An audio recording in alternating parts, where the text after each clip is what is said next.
if you want to join me, I'm way in the back of the book on page 1108. So it's going to start out and it's going to look really similar to what we talked about in mitosis. So starting out, you have interphase. That's where they're preparing to divide. That's where the actual DNA replication happens. So you have 23 pair, which is 46 chromosomes. So we're going to replicate them. So it's still, the DNA copies itself. So no high-powered math required by you. You're going to end up with a total of 46 pair, which is 92. So you're going to end up with 92 strands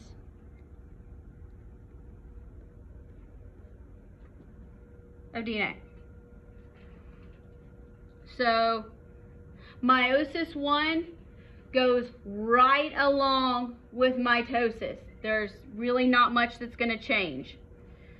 In prophase, the chromatin, that'd be your DNA material, it's going to coil, condense, and then we're going to call it chromosomes.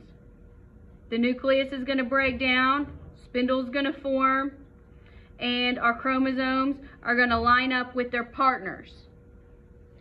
I'm going to show you a picture of this in a minute. But when they line up with their partner, that's called a synapsis. So each of the replicated ones lines up with their partner. So you have 4 that are all together. 4, we're going to call that a tetrad, which means 4. Tetra, Greek root meaning 4.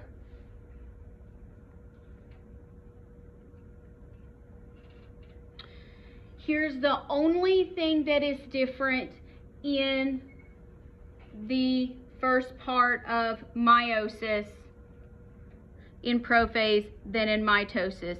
There is a procedure called crossing over. Crossing over happens when parts of these sister chromosomes, they actually wrap up and cut off pieces of each other and split some genetic material. So that sounds really weird, doesn't it? Let's look at a picture. Okay. So you have your chromosome. It's going to get replicated. So here's your 2 that are stuck together. Here we have one's mom, one's dad. We'll say red is mom because it's closest to pink. All right, blue is dad. So these are pairs. So here we are in prophase. Yes, red is mom, blue is dad. So they're lined up. You have your 4 strands, which make 2 X's. Each strand represents 1 chromosome. Now, what ends up happening here is they're going to reach over and steal some of the other sections of DNA. So do you see how right here, this blue piece that was on the dad chromosome is now on mom, and mom's is now on dad?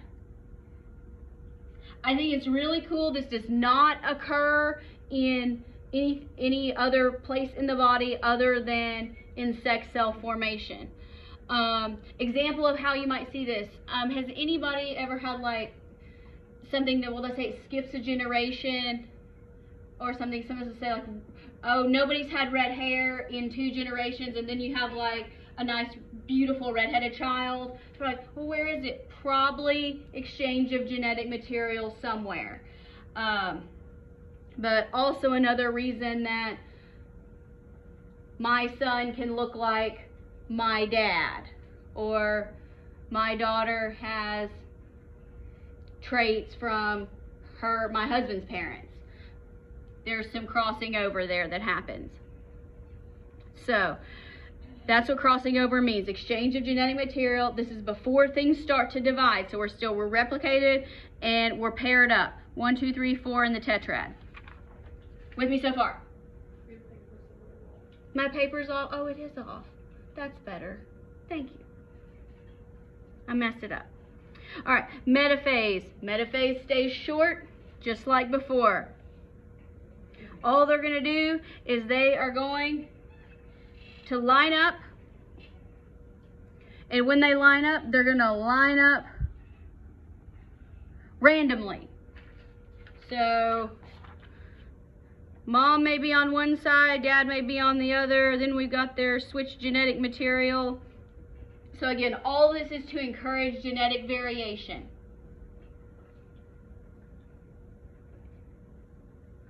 So they're lined up. So not all of them have, so it's like mom's not over here, dad's not always over here. They're just getting switched.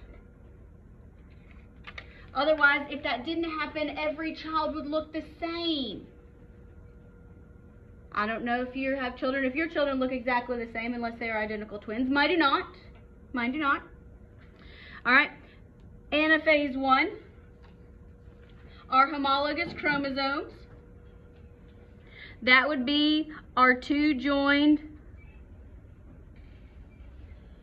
chromatids.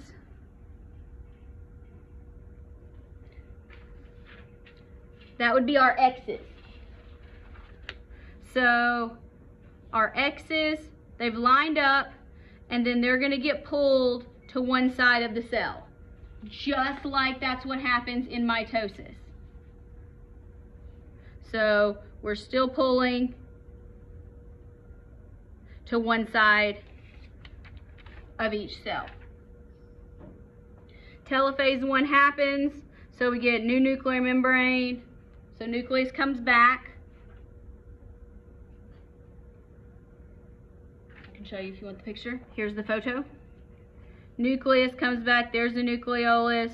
Here's our separated genetic material. Do you see how these are genetically different from each other? That does not happen in mitosis. In mitosis, we have to have our genetic material be exactly the same. Otherwise, we get a tumor.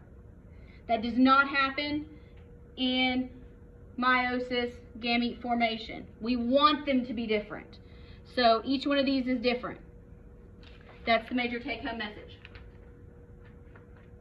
Turn the page.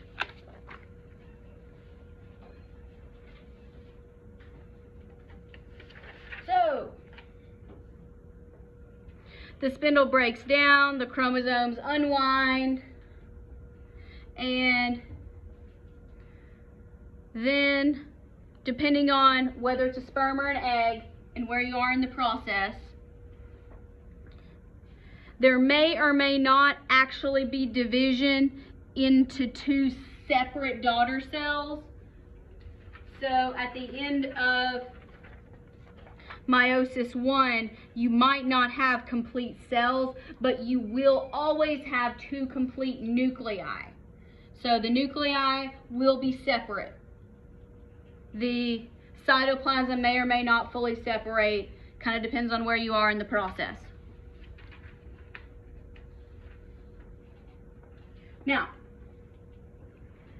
each daughter cell, meaning the nucleus here, has 2 copies of one of the homologous pairs. So one of these is going to get mom, one of these is going to get the dad copy. So that means in me, when my body makes eggs, ovaries. All right. At the end of Meiosis 1, one of my nuclei has chromosomes that I got from my mom, and the other one has chromosomes that I got from my dad, minus those little pieces where they did crossing over. Does that make sense? Okay? We are not making a new human yet. So we're talking about my mom, my dad, maternal and paternal, my parents. Okay, so they still have too much DNA, but at this point, they're not really chromosome pairs that are different, because these are sister chromosomes that are still stuck together. So meiosis one is called the reduction division. We go from one mom, one dad chromosome to dad on one side, mom on the other, minus some crossing over. So in between here, depending on whether it's a sperm or an egg, not going to get into that. You might have a second short interphase period, but unlike other interphases between meiosis one and meiosis two, there is no more DNA replication. It doesn't happen anymore.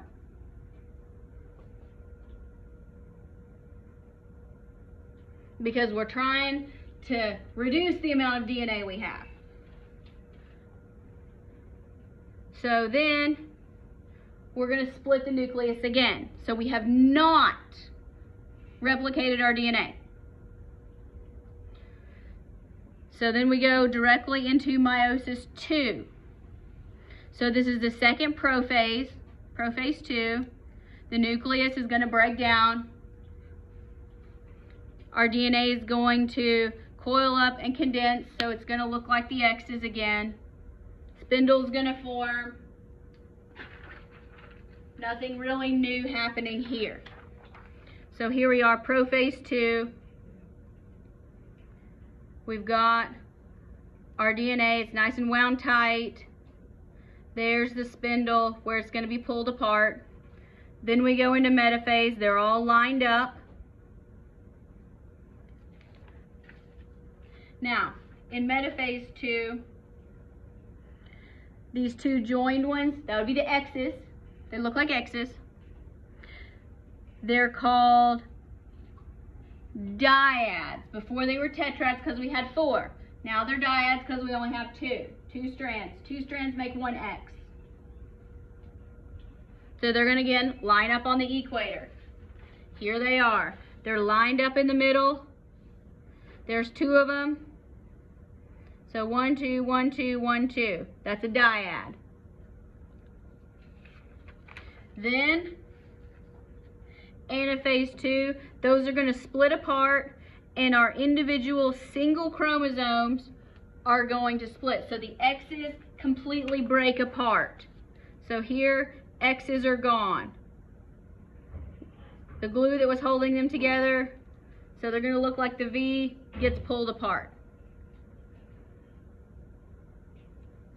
So those sister chromatids actually separate.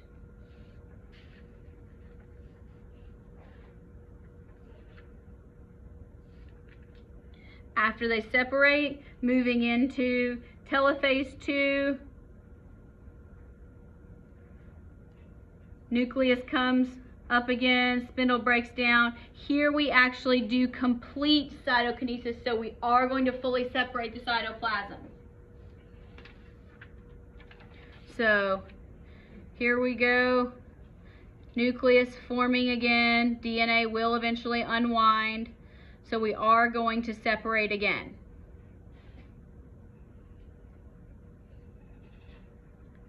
So the result, the end result, let's count them. How many cells did we get? We got 1 from each, so we started with this one right here. How many did we end up with? 1, 2, 3, 4. End of meiosis, you should always have 4 daughter cells.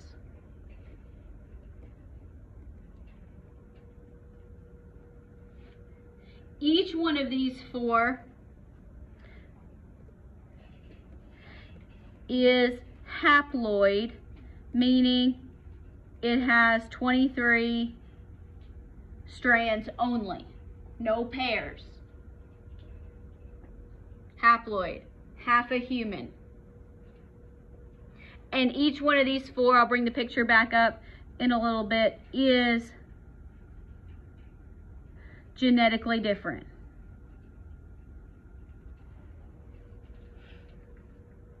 So if you look at these, all of these have different combinations of maternal and paternal.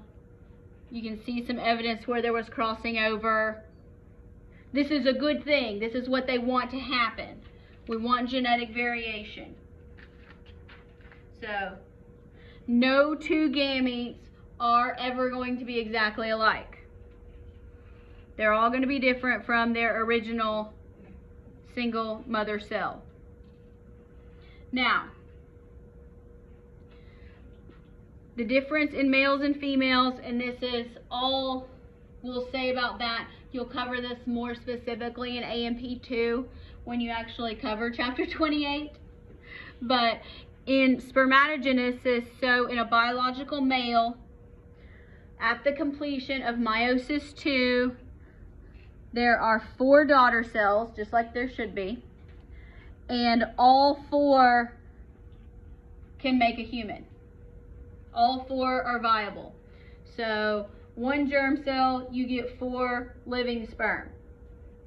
In a female, oogenesis, so egg production, it's a little more complicated. You go through all of the meiosis, but at the end, only 1 is a functional egg.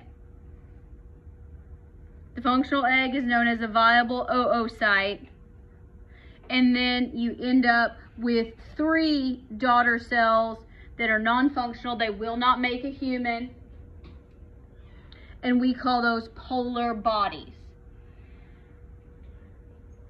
All a polar body pretty much is a nucleus. It pretty much has no cytoplasm. So when it comes to fertilization, all of the cytoplasm comes from the 1 oocyte. So that's the extent of sperm. You get 4 viable cells. Oogenesis, you get 1. You get 3 non-functioning things. Questions on meiosis?